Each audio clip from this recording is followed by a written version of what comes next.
Pada kesempatan kali ini saya akan menjelaskan bagaimana tutorial pengolahan data. Sebelumnya, perkenalkan nama saya Tara Puspitasari Litonga, NIM 4191211021, kelas Fisika DC 2019, Fakultas Matematika dan Ilmu Pengetahuan Alam Universitas Negeri Medan. Baiklah, di mana kita tahu pada pengolahan data terdapat uji validitas, reliabilitas, dan analisis data. Di mana uji validitas itu adalah merupakan uji yang digunakan untuk menunjukkan sejauh mana alat ukur yang digunakan dalam suatu mengukur apa yang diukur.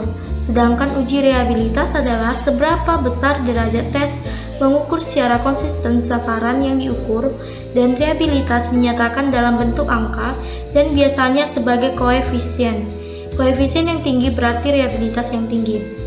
Dan yang ketiga adalah analisis data. Pada analisis data terdapat dua, yaitu tingkat kesukaran dan tingkat daya pembeda. Oke, nggak perlu lama-lama, langsung saja kita ke tutorialnya.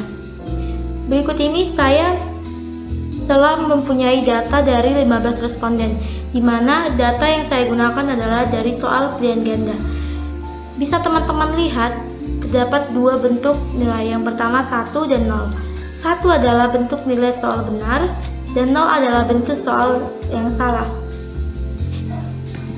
Baiklah, sebelumnya kita copy data dari ke-15 responden tersebut.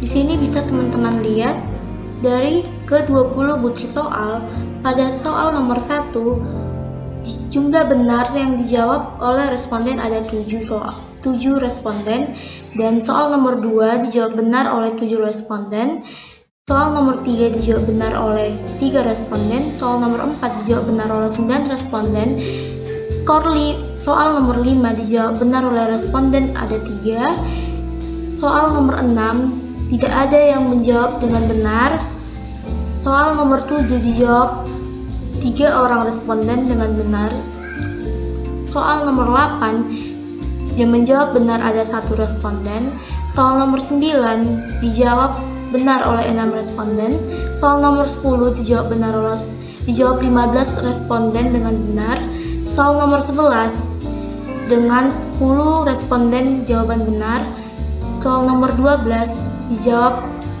oleh 8 responden dengan benar, soal nomor 13 dijawab oleh 9 responden dengan benar, soal nomor 14 dijawab 11 responden dengan benar, soal nomor 15 dijawab benar oleh responden 9 orang, soal nomor 16 dijawab 8 responden dengan benar, soal nomor 17 dijawab responden ada 10 responden dengan benar, soal 18 dijawab 10 responden dengan benar, soal 19 dijawab 3 responden dengan benar, dan soal terakhir yaitu soal nomor 20 dijawab oleh 3 responden dengan benar. Pada uji validitas, saya menggunakan rumus RxY hitung, yaitu dimana rumusnya adalah N dikali sigma XY dikurang sigma X dikali sigma Y per akar dari N sigma X kuadrat dikurang sigma X kuadrat dikali sigma N sigma Y kuadrat dikurang sigma Y kuadrat, di mana variabel X adalah jumlah yang benar dan variabel Y adalah skor siswa, di mana teman-teman bisa lihat nilai dari Rx hitung dari ke-20 soal. Pada soal pertama, nilai Rx hitungnya adalah 0,78436877. Soal nomor 2, nilai Rx hitungnya adalah 0,634965. Soal nomor 3, nilai Rx hitungnya adalah 0,652186. Soal nomor 4, nilai Rx hitungnya adalah 0,49447772. Soal nomor 5, Rx hitungnya adalah 0,419263. Soal nomor 6, Rx hitungnya adalah 0. Mengapa 0? Karena tidak ada satupun responden yang menjawab dengan benar pada soal nomor 6, dan sampai seterusnya sampai ke 20 soal.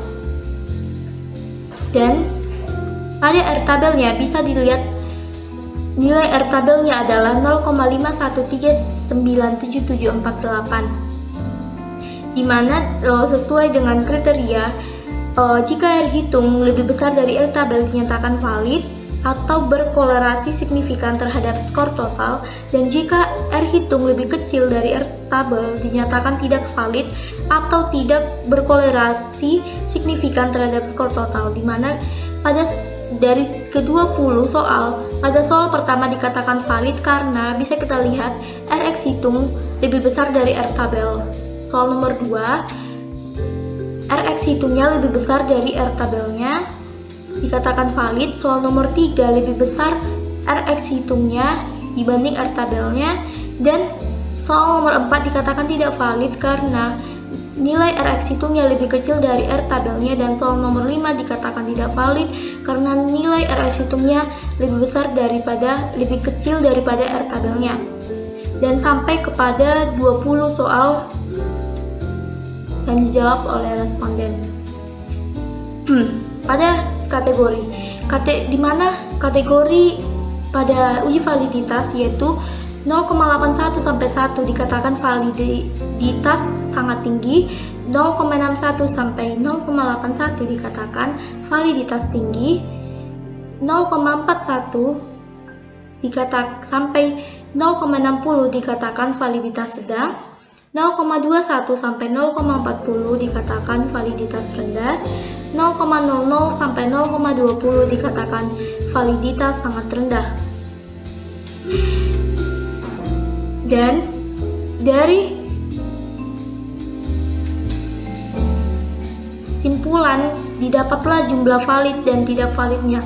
Jumlah valid yang didapat pada uji validitas yaitu ada 9, dan jumlah tidak valid pada uji validitas ada 11. Pada uji reliabilitas dengan menggunakan metode KR21 didapatlah min total skornya 9 dan standar deviasinya 3,578, di mana standar deviasi diperoleh dari letak skor yang dikelola dan dengan menggunakan rumus deviasi yaitu akar dari sigma batas bawah 1 sampai ke n dikali xi dikurang x rata kodrat, dan nilai x kodratnya diperoleh dari nilai dari kodrat dari standar deviasi dan didapatlah 12,802, dan koefisien reliabilitas atau R11-nya didapat dari rumus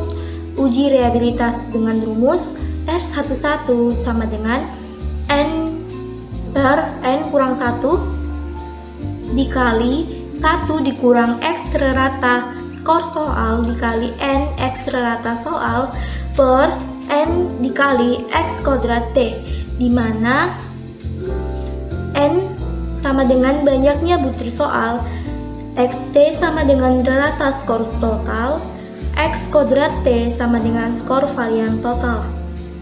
Dan diperolehlah R tabelnya 0,51397748. Karena R tabelnya sama, R tabel uji reliabilitas sama dengan R tabel validitas karena instrumen soal yang digunakan sama, dan juga dengan ketentuan jika koefisien reliabilitas 0,6 atau 0,7 maka R tabel dinyatakan reliable, di mana kita tahu koefisien reliabilitas R11 uji reliabilitas yaitu 0,646, maka disimpulkanlah bahwa uji reliabilitas berikut ini adalah reliable. Dan pada tingkat kesukaran soal dari kriteria didapatlah pada tabel berikut ini dari soal 1 sampai 20, di mana tingkat kesukaran soal 1 0,467 dengan kriteria sedang, soal nomor 2 0,467 dengan kriteria sedang, dan sampai seterusnya sampai 20 soal. Dan pada daya pembedanya diperolehlah nilai daya pembeda pada soal 1 min 0,67 dan sampai 20 soal jumlah soal dari 15 responden. Demikian video tutorial pengolahan data, uji validitas, reliabilitas, dan analisis data yang dapat saya sampaikan dan saya jelaskan. Terima kasih.